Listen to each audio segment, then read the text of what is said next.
Dalam sebuah serangan yang diklaim sebagai bagian dari operasi militer Tongkat Musa, Brigade Al-Qassam sayap militer Hamas berhasil menjebak sebuah kendaraan militer Israel.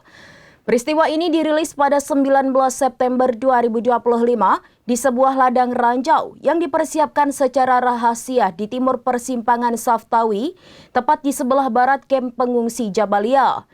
Menurut pernyataan yang dirilis oleh Hamas, kendaraan musuh itu tanpa curiga memasuki area yang telah ditanami bahan peledak.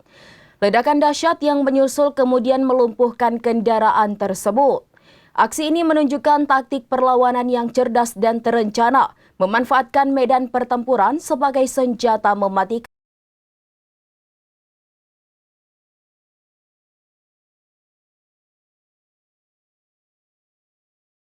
Download Tribun X sekarang, menghadirkan lokal menjadi Indonesia.